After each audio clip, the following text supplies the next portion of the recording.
Namun berdasarkan data awal, Toprak sudah mulai menemukan formula pengereman yang efisien di kelas Premier. Catatan grip dan keseimbangan masih jadi PR. Meski performanya dipuji, bukan berarti hari pertama Toprak berjalan sempurna.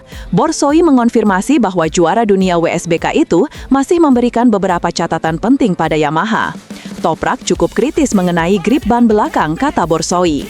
Hal itu wajar, karena penyelarasan dengan setting elektronik belum sepenuhnya terbentuk.